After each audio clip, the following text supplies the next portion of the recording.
If you're joining me on any of the platforms, give me a thumbs up, send a message, tell me where you're joining from. It would be nice to know where people are joining me from tonight.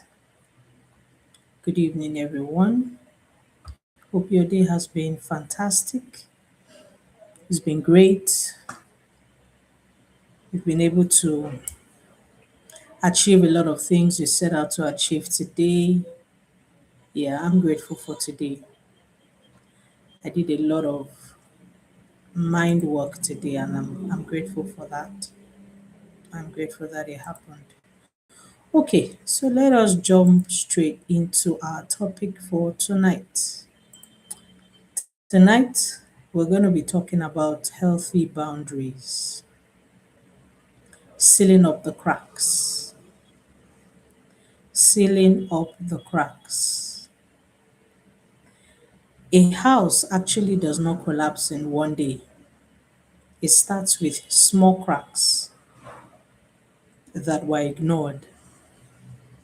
And as I say that, I remember a situation that happened in our house where the fence had actually been showing cracks for a while.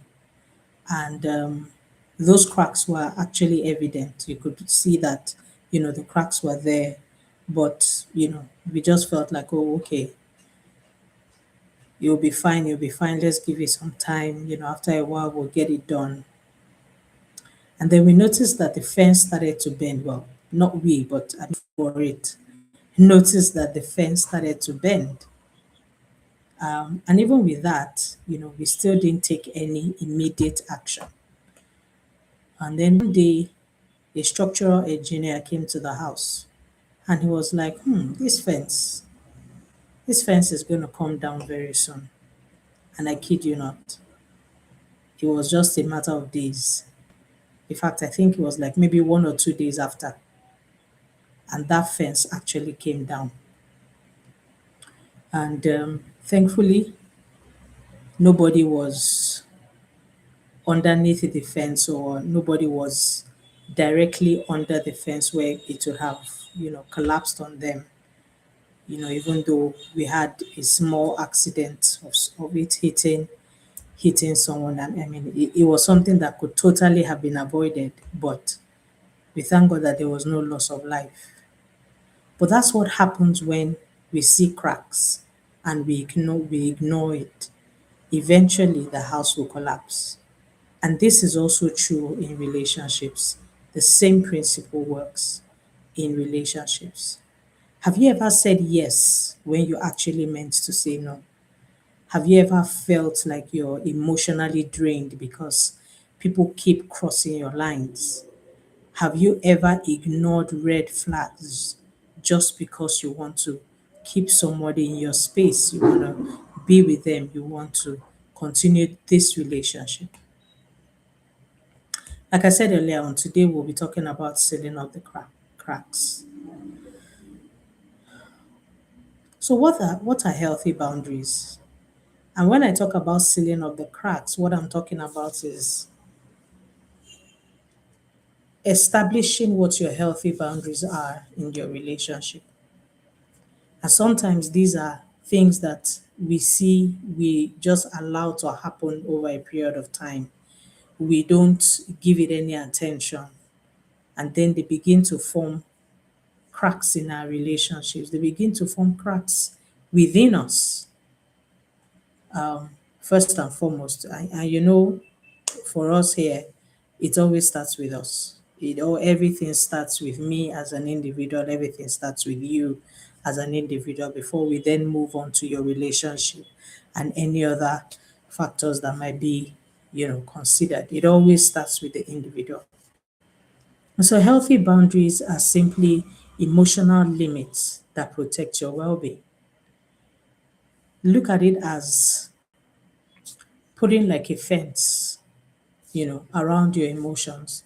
It's not to keep It's not to block people away. It's not punishment to other people. It's not being selfish. It's not bringing up emotional walls.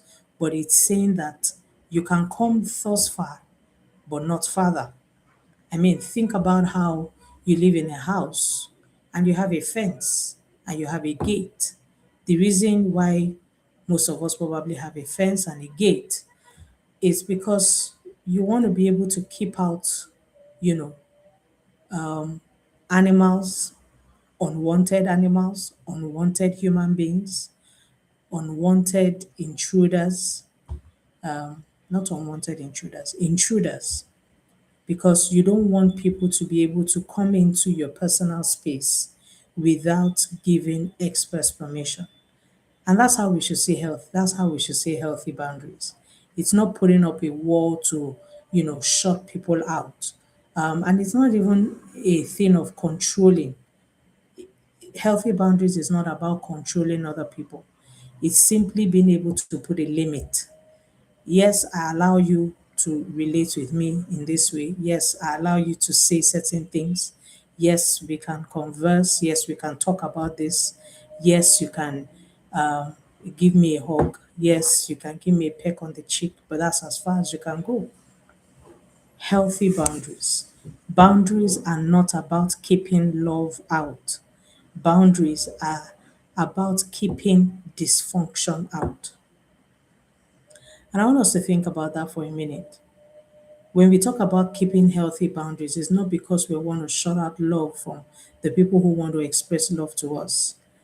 It's because we want to be able to say to people who maybe disrespect you, people who maybe don't take your boundaries seriously, people who maybe think that, oh, yes, she said yes, but she actually means no. And I've heard a lot of people say that, oh, when a woman says yes, she probably means no. And I think that is quite disrespectful. You may have been, in relationships or situations where, a woman said yes and maybe she meant to say no. But you're not going to use that to then judge every other woman that you are with. If somebody says no, respect their no. If they say yes, then respect their yes. So really and truly, that's what creating healthy boundaries are.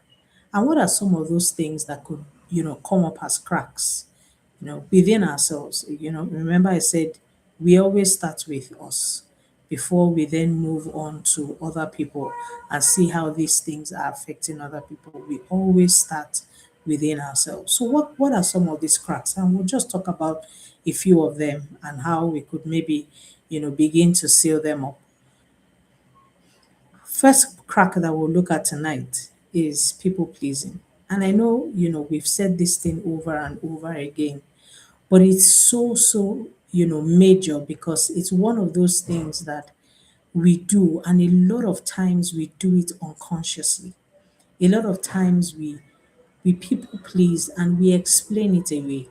We say to ourselves, we say to other people that, oh no, it's fine, it's not a challenge, it's okay.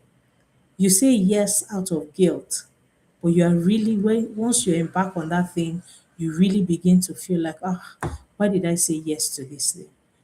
I really should have just told the person no. And I've been there. Oh, I've been there so many times, when I just want someone to feel, to respect me. I want somebody to see that, oh, I'm dependable. I want people to see that, oh, whatever it is that they ask of me, I'm able to do it. But I had to come to a place where I said to myself, Yomi, you are dependable. But that does not mean you're going to say yes to everybody. It doesn't mean that you're going to say yes when it's not convenient. Because guess what? No is a full sentence. If I can say yes to you and you're okay with getting a yes, I should also be able to say no to you and you're okay with getting a no, because no is an answer. And for those of us who have struggled with people pleasing, we have to be able to learn to say no. Don't say yes because you want the person to be good with you when you really, really do not want to do that thing. Don't be afraid of disappointing other people. Don't overextend yourself continually. And I know that there might be some of my Christian brothers on this call or who will listen to this and say, but, the Bible talks about, you know, going the extra mile. The Bible talks about, sacrifice. And yeah, those things are great, but do it because you want to. Sacrifice because you want to, because you have chosen to sacrifice. Go the extra mile because you have chosen to do so. Because guess what? When you do go the extra mile, when you do sacrifice and you do it from a grudging heart, you're not going to be rewarded anyways. So why bother?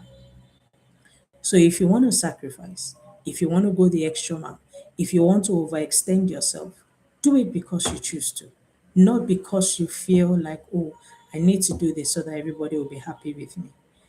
I learned that lesson a long time ago, and it's so freeing. I tell you the truth, it is like a load off your shoulders when you can actually say no. For a period of my life, I think I did it for like 2 weeks, including to my children. It was hilarious. I chose to say no to every request. It didn't matter because I was trying to build that muscle of being able to say no. Whatever it is they asked for, whatever it is anybody asked for in that period, I think I did it for like 2 weeks. I said no. I just said no. Whether I could do it or I couldn't do it, I just said no. Just because I needed to tell myself that, Yomi, you can say no and it's okay. Okay? People pleasing creates resentment, it creates emotional exhaustion, and it creates identity loss. And you don't want to be there. We want to build people who know who they are. We want to build people who are emotionally regulated. We want to build people who are happy and joyful and willing to grow and become and evolve so that they can then get into wholesome relationships. Because the moment you are exhausted emotionally, what happens is that you want to attach yourself to the nearest person that comes along. So we want to have people who are emotionally whole, people who are emotionally evolving, people who are happy to be where they are, who know who they are, know what they want, and then they're on their way to choosing who they want to be with in a relationship. If everyone is comfortable because you keep shrinking, that is not health. Oh, trust me, guys, that's not health. If everyone around you is comfortable because you keep shrinking, that's not healthy. It's not a healthy relationship with the people who are comfortable with it. And maybe, just maybe, those are people that you don't want in your life. Because if they are people who are good for you, they shouldn't be comfortable with you shrinking. They should be able to encourage you to let your light shine, even as their light is also shining.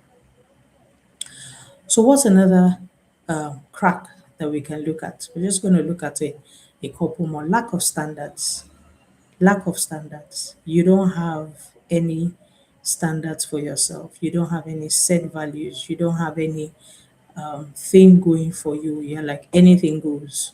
There's no structure, there's no set of beliefs. Nobody can actually call out and say, oh, Daniel is integrous. Daniel is a man of his word. Daniel is timely. Daniel is this, or, you don't have any standards. So you tolerate disrespect.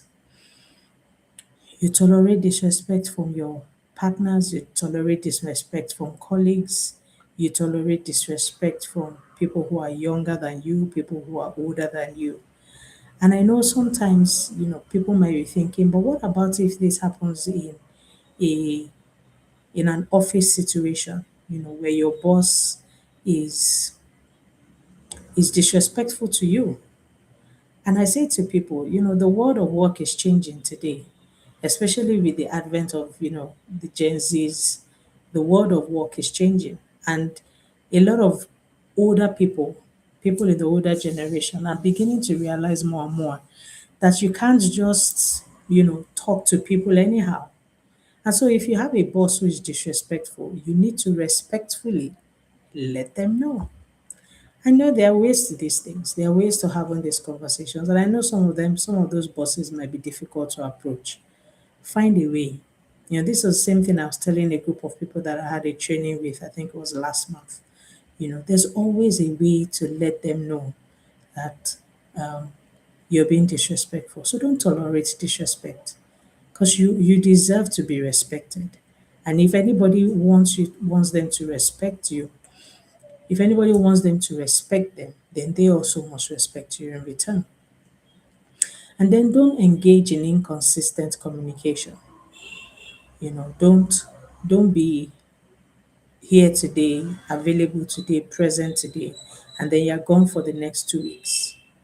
You're gone for the next week. No communication, nothing. In fact, you're gone for the next 2, 3 days. For example, you're in a relationship and you're communicating with your partner today, and for the next 2, 3 days, you're off. No communication, nothing. You know, avoid emotional manipulation. Don't allow people to manipulate you. Don't allow people to blackmail you emotionally. When you begin to allow those things, those are cracks that are beginning to show up. And especially in our relationships, manipulation.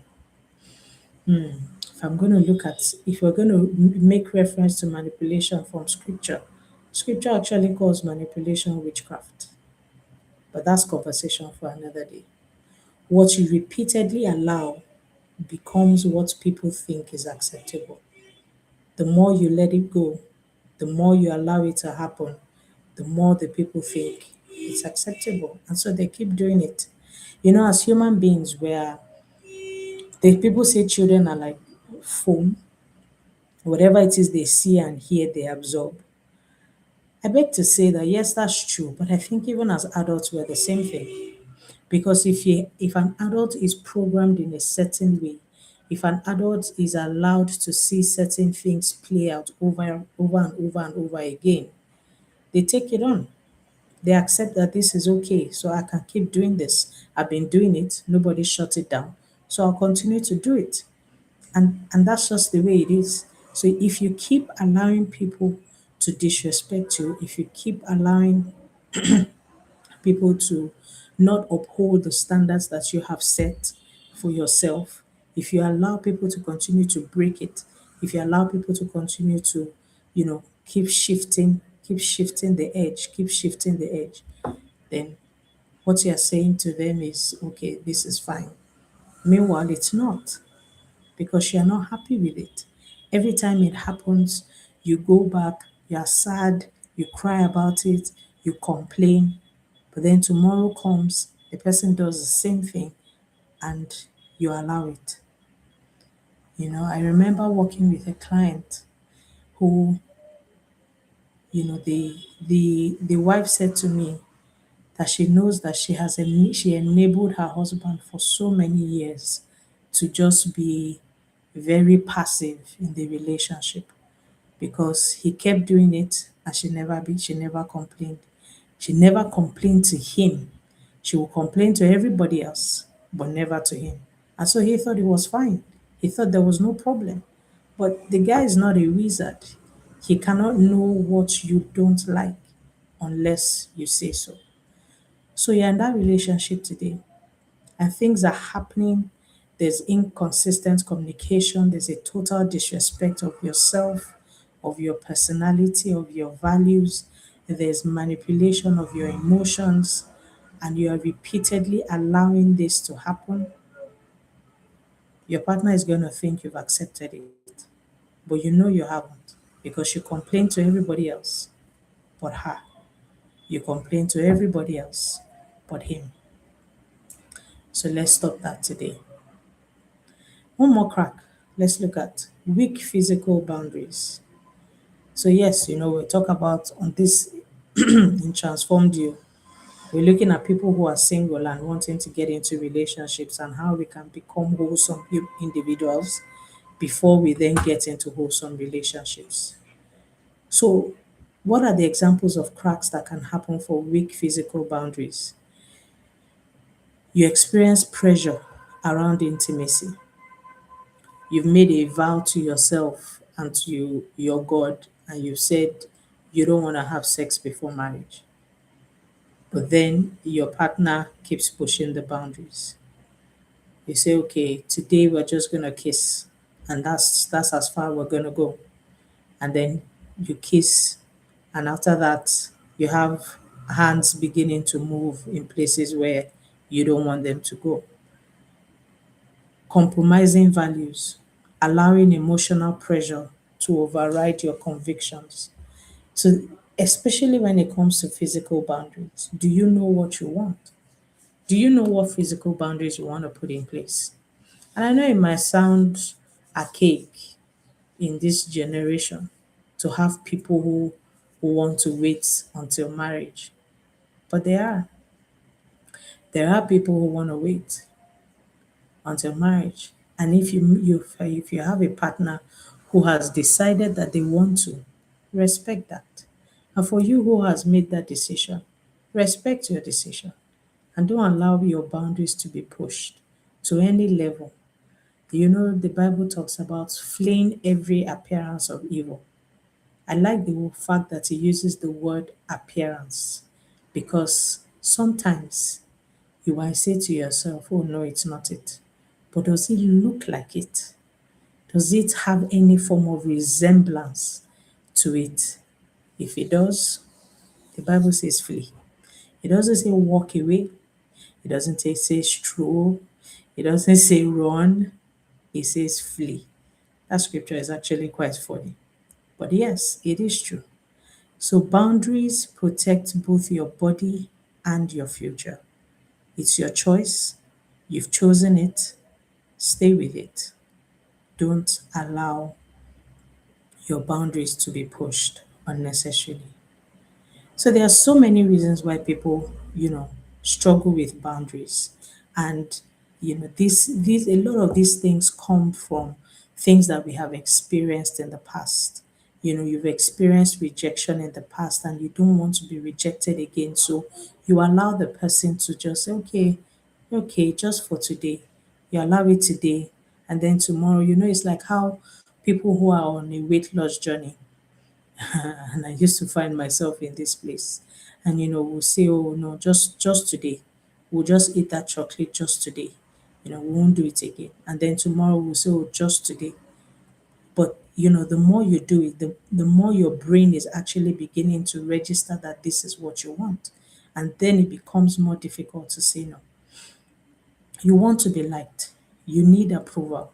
You feel like people need to validate you and to let you know that you are important and you mean a lot. Approval and validation must come from within, not from without. It might be past traumas, it might be things that you have experienced in the past, and you just don't want to, you don't want to look at it. You don't want to touch those traumas. You've suppressed them, and you're like, look, just stay there, and I don't want anything that is going to raise that thing up again. Or is it low self worth? Is it believing that your comfort and your values don't matter as much? Many people don't lack boundaries because they're weak. Many people lack boundaries because they were never taught that they were allowed to have them. And when I say this, I remember, you know, working with my children and how I used to say to my kids, before you come into my room, knock my door. I remember when my daughter became, I think, 10 or 11, and of course, she had her room, her brother had his room. And anytime I wanted to come into her room, I'll just open the door and come in. And she's like, Mommy, you need to knock. And I'm like, sorry. And I realized that if I didn't start knocking on her door, I would be invariably teaching her that she wasn't allowed to have her boundaries. But then I wanted her to respect mine. I needed to respect hers as well. So that's what the issue of boundaries are. We don't lack boundaries because we're weak. We lack boundaries because we were never taught that we're allowed to have them. And so that's why I'm here today to let you know that you can have boundaries. You can build healthy boundaries. And how can we build these healthy boundaries? In a practical way, in a way that, and healthy is the operative word because it's possible to build unhealthy boundaries. Like we said earlier on, it's not about building emotional walls. It's not about building systems that shuts everybody out. No, it's healthy boundaries because you take consideration of the people that you're relating with, but then you also ensure that they are also considering you as well, and you are also considering yourself. So we'll just look at three quick ways in which we can build healthy boundaries. Number one, know your limits. Know your limits. What drains you? What dishonors your values? What consistently hurts you? You need to know what these things are. What are those things that make you feel drained? What exercises, what conversations, what who are the people that drain you? So it's not just the what, it's also the who. If you have people in your life who you know they drain you, and I'm not talking about they drain you or maybe once in a while, every time you're with them, they drain you. You don't want such people around you. Who are the people or what are the things that dishonor your values? You need to be able to identify them. You need to be able to sit down and self introspect and ask yourself some of these questions. What are those things that consistently hurt you? Things that you have allowed other people to do that you allow it, but you know it hurts you. You leave there feeling pained. You leave there feeling dishonored. You leave there feeling like, I just wish I wasn't in that conversation. But then you again, you have the opportunity comes again tomorrow and you allow it again. But you need to know your limits. You need to know those things that are hurting you, those things that are happening to you that are not helping you to set your healthy boundaries. And then communicate clearly. So when things happen that you don't like, something that has happened that definitely dishonors your values, something that has been done that definitely hurts you, say so. Say you're not comfortable with this. Say this is not going to work for me. Say you need time to be able to think about this. Communicate clearly. Don't be ambiguous. Don't leave the other person with the opportunity to interpret what you're trying to say. Be clear in your communication. Be clear in your position. For example, if we're talking about physical boundaries, for example, and you want to say, oh, yes, I like physical touch. It's a it's one of my love languages, but I've made a pact with God that I want to wait until marriage. However, I think that we can, once in a while. What are you saying? Are we staying until marriage? Are we doing once in a while? Are we Be clear. Don't be ambiguous. Don't give the person the opportunity to be able to, yeah, I think this is what she was saying. I think this is what he was saying. State it categorically what you want. And stop explaining excessively. Stop having to give long speeches, long conversations, plenty stories on how, this is what I want and this is not what the truth of the matter is, if you're communicating clearly, that's most likely not going to happen. So don't go on to excessive explanations. Like I said earlier on, no is a full sentence. It's a perfect answer. No is just as good an answer as yes. And we need to be able to build that muscle of being able to say no. But even as we do that, we also want to remember that kindness matters. And kindness, guys, is one thing that's one virtue that is so, so key. And I hope it is a virtue for you. It can be learned. It really can be learned. You can learn to be kind. It doesn't cost us anything. Just be kind. Even when you're saying no, be kind in it. So, which crack are you dealing with most? Which of these cracks that I've mentioned today, or one that in the course of our conversation you've been able to identify to say, okay, this might also be a crack for me? Which one are you dealing with the most? Do you struggle more with saying no or maintaining your no? Because sometimes some of us are able to say no for the first few times. And then after a while, when the person feels like, and you know how it is with children. I say children are the ones that teach us patience the most. You know how it is with our kids, they can keep asking you for the same thing over and over, and you may have said no a few times, and they keep coming back. They keep coming back in different ways, and you're not able to maintain your no.